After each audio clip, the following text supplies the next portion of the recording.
আজ আপনাদের সাথে শেয়ার করছি একটা কোপ্তার রেসিপি। কোপ্তা যদি ভালো মতো করা হয় তাহলে কিন্তু একটা গ্রেভি দিয়েই একটা কোপ্তার গ্রেভি দিয়ে কিন্তু খাওয়া হয়ে যায়। আজ শেয়ার করছি সোয়াবিন এবং ডিমের কোপ্তা। চলুন তাহলে দেখে নিই কি কি মশলা ব্যবহার করলাম এবং কিভাবে করলাম। 50 গ্রাম সোয়াবিনকে ফুটন্ত গরম জলের মধ্যে ভিজিয়ে রেখেছিলাম হাফ এন আওয়ার মতো। তারপরে ভালো করে ধুয়ে জল নিংড়ে নিয়েছি। গ্রাইন্ডিং জার নিলাম, সোয়াবিনটা দিয়ে দিচ্ছি। সোয়াবিনটার একটা পেস্ট তৈরি করে নিচ্ছি। সোয়াবিনটাকে ঢেলে নিচ্ছি। দুটো ডিম সেদ্ধ করে নিয়েছি, ডিমটাকে গ্রেট করে এর সাথে দিয়ে দিচ্ছি। ডিমটাকে গ্রেট করে নিলাম। এখানে একটা পেঁয়াজ কুচি দিয়ে দিচ্ছি, 1 চামচ আদা কুচি দিলাম, দুটো কাঁচা লঙ্কা কুচি দিয়ে দিলাম, খানিকটা ধনে পাতা কুচি দিলাম, হাফ চামচ রোস্টেড জিরের গুঁড়ো দিলাম, হলুদ দিলাম সামান্য পরিমাণ, নুন দিলাম হাফ চামচ, বেসন দিলাম 2 চামচ, চালের গুঁড়ো দিলাম 2 চামচ। সবকিছুকে একসাথে মেখে নিচ্ছি।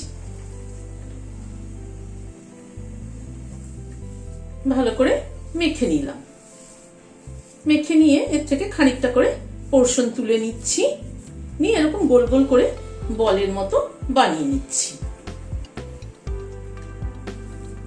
বলগুলোকে তৈরি করে নিলাম। কড়াইতে সরষের তেল গরম হচ্ছে, বলগুলোকে ছেড়ে দিচ্ছি। আমি আজকে সরষের তেলে ভাজি, আপনারা চাইলে কিন্তু সাদা তেলও করতে পারেন। এই বড়াগুলো কিন্তু ডালের সাথেও কিন্তু খেতে দারুণ লাগে। খেয়ে দেখবেন ডালের সাথে দারুণ লাগে। বড়াগুলোকে উল্টে পাল্টে লাল করে ভেজে নিলাম, তুলে নিচ্ছি। এইভাবে সব বড়াগুলোকে ভেজে নিচ্ছি। সব কোপ্তাগুলোকে ভেজে তুলে নিলাম।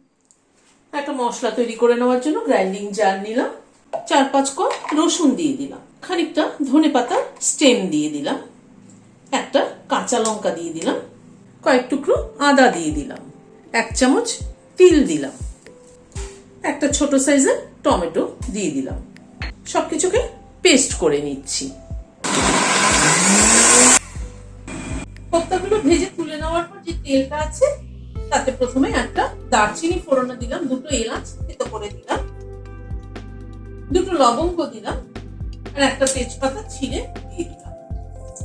গ্যাসের ফ্লেমটাকে কম রেখে ফোড়নটাকে একটু ক্র্যাক করিয়ে নিচ্ছি।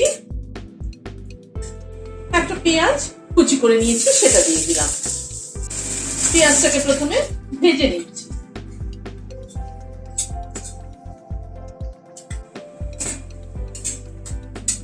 পেঁয়াজটাকে এই মিনিট খানেক সময় ধরে ভেজে নিলাম। তারপরে মশলার পেস্টটা দিয়ে দিচ্ছি। মশলার পেস্টটাকে দিয়ে কষিয়ে নিচ্ছি।